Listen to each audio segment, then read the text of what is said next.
O seu cliente o consulta sobre a possibilidade de o plano de saúde cobrir o home care de algum familiar seu. Vamos ver como que se dá esta questão. Agora, acompanhe.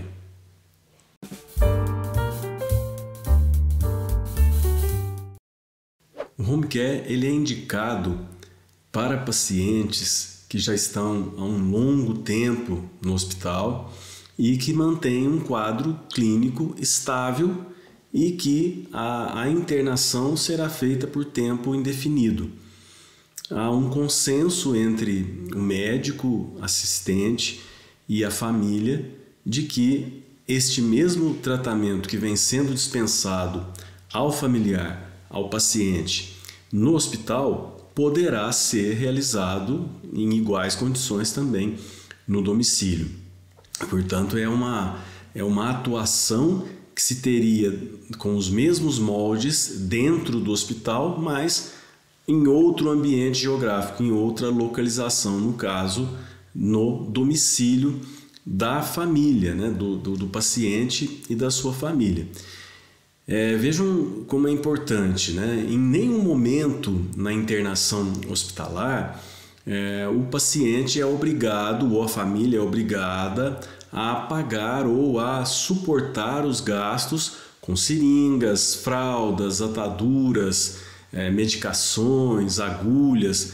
Então, se existe uma cobertura contratual para a internação, significa que esses mesmos insumos também poderão ser fornecidos no domicílio, da mesma forma. Porque se existe uma cobertura contratual para a internação, entre aspas, que se dará em domicílio, também deverá contar com os mesmos insumos, com as agulhas, com as seringas, com as ataduras, da mesma forma.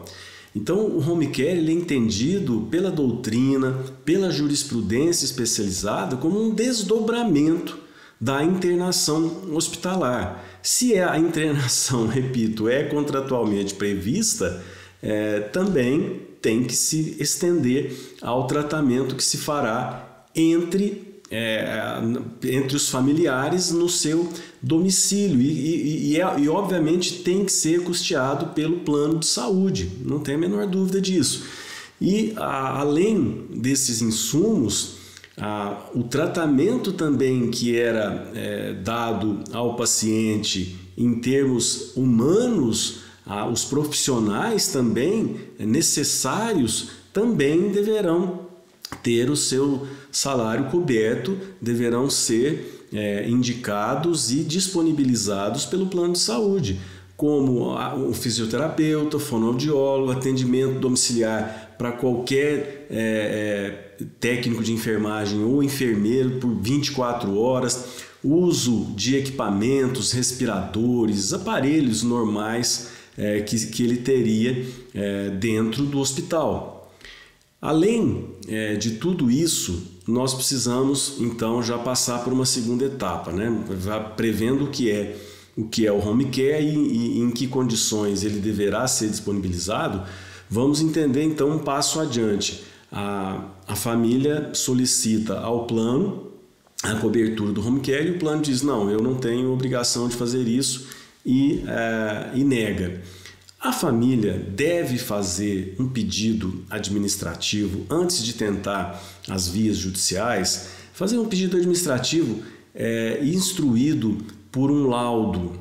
O laudo médico ele é fundamental no pedido de home care. Além de todos os dados necessários, né, que vão constar nesse pedido, ele deve sim ter um laudo médico com a informação sobre a doença, e aqui constando o CID, né, o Código Internacional, as sequelas, incapacidade, sintomas, os medicamentos, né, que serão utilizados pelo paciente, informar nesse laudo se o paciente está acamado, obviamente deverá estar, se necessita de uma sonda nasogástrica, E descrever, o médico deve descrever minuciosamente todos os cuidados, tem que ser de forma detalhada. Se este paciente precisa de tratamento contínuo durante as 24 horas, e também quais são os profissionais que deverão ser disponibilizados, né? Qual será o profissional que deverá ficar à disposição da família, colocar de forma absolutamente detalhada o tratamento, né? E indicar que o tratamento deverá ser feito em casa. Indicar todos os tratamentos que devem ser feitos com urgência, porque o home care ele deve ser disponibilizado imediatamente após a alta médica. Nós estamos tratando de um paciente com cuidados dentro de um hospital e não podemos ter interrupção desse tratamento.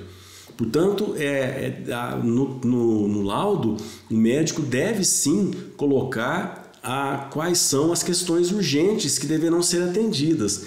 E eu já tive caso na minha atuação em que o médico solicitou inclusive as fraldas geriátricas que deveriam ser utilizadas, tudo aquilo que vinha de suporte para o paciente e que era dado durante a internação, ele deve constar. Portanto, tem que ser um laudo muito bem detalhado. Tem um problema aí. Nós sabemos que o médico do convênio ele é credenciado àquele plano de saúde, àquela operadora de plano de saúde. Então, neste caso, nós vamos enfrentar um pouco de resistência, ou às vezes muita resistência, deste profissional em relação ao laudo, para o médico assistente, aquele médico que assiste o paciente.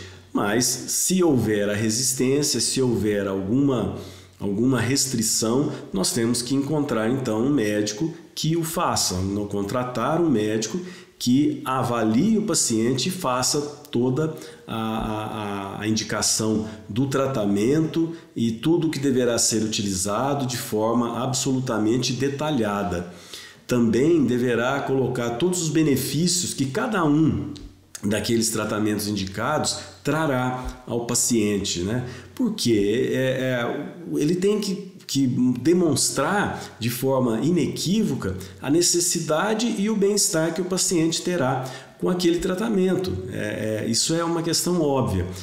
E nós temos hoje a grande possibilidade de, sendo negada, e aí nós temos que exigir a negativa por escrito, sendo negada esta cobertura dentro de casa, né, que seria o home care, nós, de posse da negativa de outros documentos que nós vamos instruir, como exames, né, outras indicações, nós vamos instruir uma ação judicial, mas o laudo será, obviamente, fundamental. Este laudo detalhado que nós comentamos agora. Existe já uma jurisprudência consolidada nesse sentido de que o home care deve sim ser coberto pela operadora de plano de saúde e a operadora não pode intervir na prescrição médica. Ela pode sim indicar, indicar outro que naquela cobertura não seria válida, né, o home care. Ela pode até tentar restringir de alguma forma, mas não pode absolutamente intervir no tratamento, modificar a prescrição do médico, que tem total e ampla autonomia para isso. Além de tudo, além dos exames que deverão ser juntados numa ação judicial, também o laudo, que é fundamental. O laudo é 90% da ação judicial. O laudo absolutamente rigoroso, complexo e completo, com todas as situações necessárias, né? E medicamentos, tudo deve se constar no laudo, e a cobertura deve ser de acordo com o laudo que será fundamentado. Também é importante fazer cotações, né, desses medicamentos, verificar os valores, porque também é necessário constar nessa ação judicial que se tratam de medicamentos de alto custo. E o Judiciário tem entendido. Nós temos julgamentos do Tribunal de Justiça de São Paulo, dos outros TJs de outros estados, do STJ, que é o mais importante, que seria ali a fase final, né, das questões em que são cuidadas pelas leis federais. Então nós temos o STJ aqui como um grande aliado. O importante é se atentar para todos os medicamentos, todos os dados, todos os insumos e o laudo do médico ou do médico que assiste o paciente, que é o médico muitas vezes do convênio, né? Se não for possível, um médico contratado com esse objetivo, e este laudo tem que ser completo. Com isso, a possibilidade de êxito é muito grande, tá certo? Era sobre isso que eu gostaria de falar com vocês hoje. Mais uma vez, reitero o meu convite para que vocês se inscrevam no canal, enviem dúvidas, comentários, vamos enriquecer o nosso canal de Direito Médico, tá certo?